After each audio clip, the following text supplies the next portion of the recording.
where if it's personalized, even just to a degree, it's personalized, people feel valued. People feel like, okay, this is a good experience. Just using the person's name. The name is magic.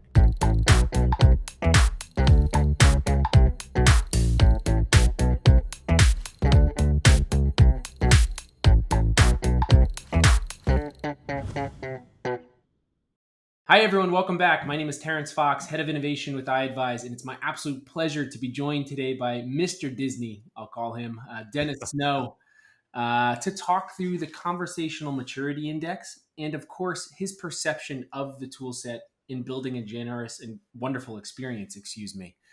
And we invited Dennis on naturally because there's a tremendous amount of synergy between what Disney has been able to create in its decades of existence and what I mean by that is the aura, the magic behind visiting Disney, the personalization, the authenticity of a Disney experience. But at a time, naturally, when so many people are going digital, brands are required to think about the experience they're providing, right? Consumers are hitting the websites more often than not as a first starting point. So we've invited Dennis on to take a dive into the Conversational Maturity Index, his understanding of creating an excellent experience, and actually talk through each of the 6 pillars in the index to define what he believes would be most impactful today. So Dennis, nice to see you again. Oh, it's good to see you as well. So Dennis, let's get right into the meat of it. Okay. As known, there are 6 pillars to this index, and we've worked closely with Forrester on defining these and ensuring that they're meeting the demands of the 2021 consumer. But the first pillar is really all about the content, how you're engaging with your visitors, Right. the expertise, empathy, and authenticity. How have you seen that in your experience generate an impactful experience? Well, your first pillar of quality, and the definition of it is expertise, empathy, and authenticity. That really strikes to the heart of my days at Disney. The place is massive, but the guests expect you to know everything, and it's impossible. There's no way that you can know the answer to every question that guests may ask, and sometimes they just challenge you anyway. Right, But the expectation was if you didn't know the answer, you knew how to find the answer out. And right, so that expertise was in terms of quality was critical. The empathy, people have spent their life savings on this trip to Disney World. I mean, it's no one would Mm, ever say Disney's a nonprofit organization. And right, right. to empathize that they're overwhelmed. They're going to try and pack everything into this condensed vacation, and to understand that they don't know everything that you know. And then the Mm, authenticity, the you want people to understand that there's a connection. There's a connection between you and them.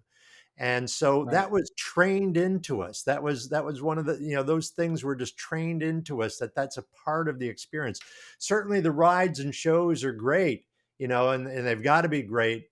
But at the same time, the that experience through, the expertise, the empathy, and the authenticity, or, what you put under quality, Mm. are critical. Yeah, and I've always been impressed about Disney's capacity to do this at scale, which is, coming to the next topic, right? The next pillar is about Right. scalability. Yeah. We talk about the park example. This is someone's life savings, possibly. This is someone coming and looking forward to a trip with you Yeah. all year. So to have that excellent experience is one big piece, but of course, scaling that up, how do Yeah. you possibly keep that level of consistency? Yeah, I think the way they scale it is they keep it simple. That the way we interact with people, the way we interface with the guests is not rocket science. It's knowing what you're talking about, making it personal, having that connection. And Mm, then you can scale that across the entire organization. Anything that they put in place, any new things that they put in place, they've got to be able to scale it. They entertain tens of millions of people a year.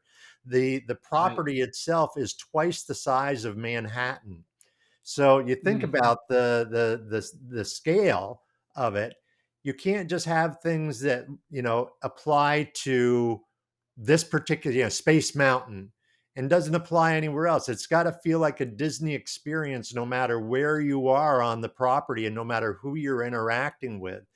So they're very focused on taking what the essence of the place and building it into everything so that it is scalable across the entire 47,000 acres of property that they have there.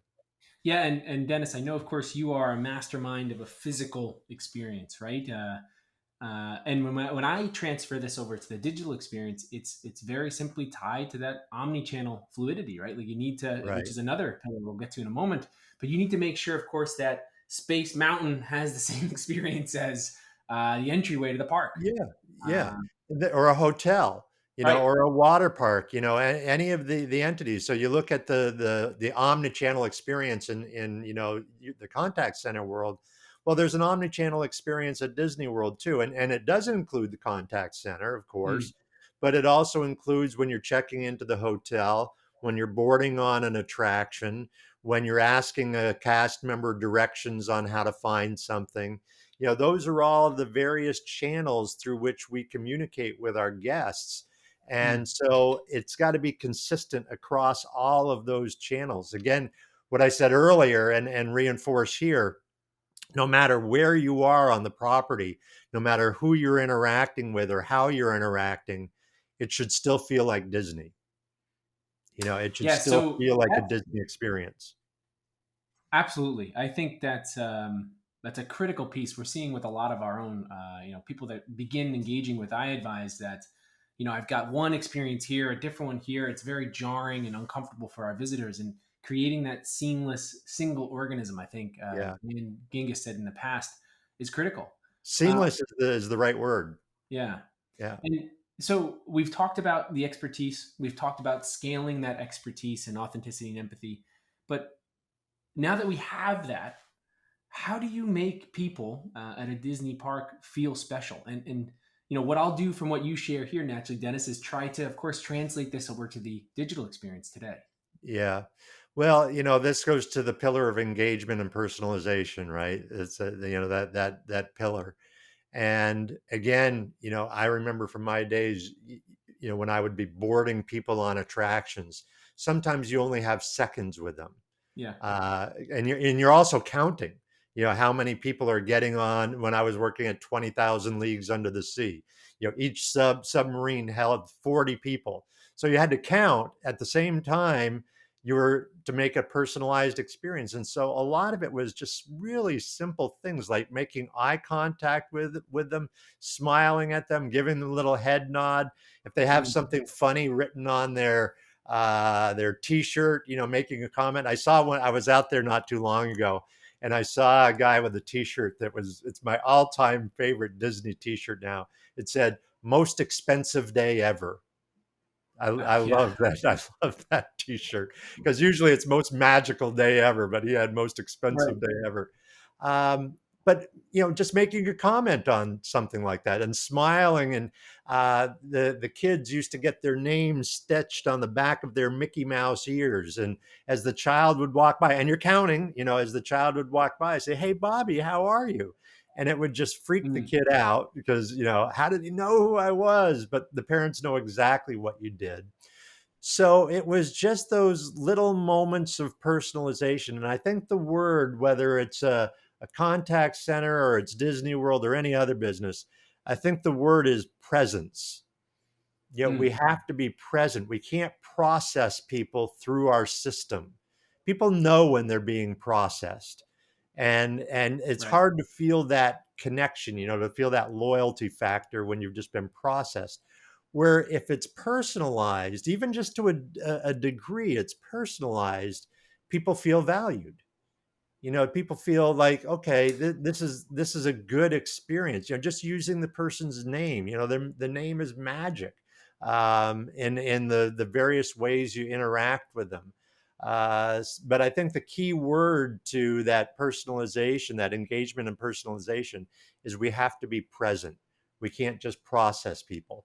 And that's not easy to do, because we get busy. So many there, right? Yeah, yeah, yeah. Such a big audience. You get busy and it's toward the end of the day and you're ready to go home, but at the Right. same time, that last guest that you're dealing with paid the same amount of money as the first guest that you dealt with that day and deserve to be treated with that Mm. engagement and that personalization. I like your use of the word process or presence, excuse me, because I think when I translate that over to the digital experience that so many of our clients are working on honing and improving, you think about process, and there is times where that sort of robotic feel is beneficial on the digital side, right? You've got a basic need, you're looking for help, you get connected to a bot, right? Which obviously is very process oriented and has that feel. But as a human first solution, being I advise with the CMI and what we're focused on, you can imagine the importance, like you've said, of not having just that robotic like presence, right? Right. If you were standing in Disney as I'm going to dress you up as Goofy for this example, Dennis, but you weren't. Is that good? Is that a comment on? Yeah, no, it's meant to be a compliment. Okay. But if you had more of a robotic nature, or if you had that sort of human engagement, you can see the big difference. So, Yeah. uh, Yeah. absolutely in line. And when you're communicating people through an omni-channel process too, you can tell when it's personalized and you can tell when it's robotic. Right. No matter how that's happening, you can tell the difference. And that personalized experience just makes a huge difference. It just takes you up a notch in the eyes of the customer. Absolutely. And here's one that I think will be interesting to get your perspective on. This should be the fifth because we have started talking about omni-channel, which is the sixth pillar. So we might not have Hmm. much else there, but the fifth channel is really focused on around making it easy on the consumer. Right. And obviously on the digital side, this is messaging, right? Their preferred medium and preferred means of communicating. But obviously, the benefit of removing the burden from your visitor, your consumer, and facilitating what they're looking for, or the best way of engaging with them, is just as important in the parks. Yeah. Yeah. You've got to make it easy to navigate the process, and make it easy for people. If you've been to Disney in the last few years, you've probably seen the magic bands that you get. Mm, And that magic band can be used for anything from opening up your hotel room door to purchasing merchandise to the fast pass to get on the attractions to entering the park, all designed to make it easy for the guests. mm, And one of the things when I'm consulting with organizations, one of the recommendations that I give and spend a lot of time talking about is removing frustrations. What are the things that frustrate your customers? And we know what they are. We know what those things are. When you're the company that actually does something about those frustrations, making things easier to use, you become a beacon of light in your industry because right. typically things are just so complicated you just want to scream.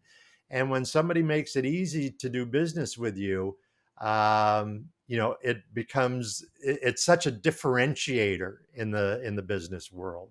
So we put a lot of Yeah. focus on that at Disney World of how can we make what is really a very complicated place. I mean, it's huge and it's complicated. How do we make it easy to do business? Even things like, wait times, to be able to put it on a smartphone so that you can see what the wait times are at the various attractions so you can decide where you want to go to next. And all of those things all designed to say, let's make a complicated experience as easy as we can. Yes, and then I can see that wristband would definitely help contribute to most expensive trip Yes, ever. That yes, it makes it station. very easy for people to part with them. It's really easy to put that wristband up against a machine versus taking cash out of your wallet. Yeah. Yeah, I can imagine my daughter taking the wristband in no time. Absolutely. And of course, as we've mentioned, we've talked about the fluidity and omni-channel Right. experience. As I kind of touched on before, and this is the final pillar, I've always been very impressed with, Disney's web experience translated over to the physical experience. And it's the moment you step on that park, you're Mhm. somewhere different, right? You can feel Right. Disney throughout that presence, which I think is definitely admirable, right? It definitely makes it, as you say, magical. Yeah, Yeah. yeah, and the whole idea when let's take all 6 pillars now.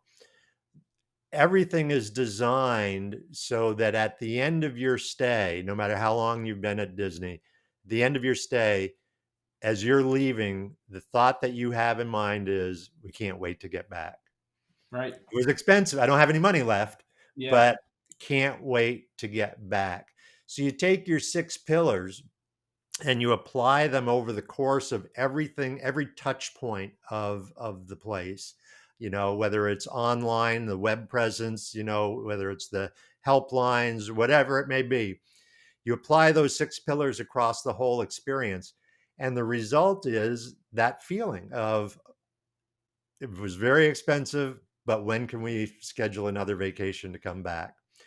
And Yeah. the interesting thing is, they are now, I'm not positive exactly what the repeat visitation is now, but it's somewhere in the area of 75%, which Wow. amazes me that when you're at Disney World, 75% of the people that you see have been there before. Right. At that stage, it's simply about going home to work more to come back. That's Right. right. Yeah. That's right. Um, Yeah. Put the kids to work. yeah. That's, well, obviously, wildly impressive. And it was, Dennis, thank you so much for joining us today to comb through the 6 pillars and the conversational maturity index. Of course, its mission is to help create that sort of magical, memorable experience Disney has mastered at the parks Right. online. They don't get it right every time, but they get it right most of the time. They work really hard at it. Right, which I think that's enough of a success, right? Pretty close to perfect. Yeah. Well, Dennis, thank you so much for joining us. Again, a pleasure to see you, and Yeah. I My hope to pleasure. drag you back onto one of these in the future. I look forward to it. All right, that's Dennis Snow, president of Snow and Associates. I've been calling him Mr. Disney. I don't assume he hates that yet, but it was a pleasure to have him join to comb through the conversational maturity index, and of course, creating a memorable experience digitally based on what we know from doing so physically. Thank you all.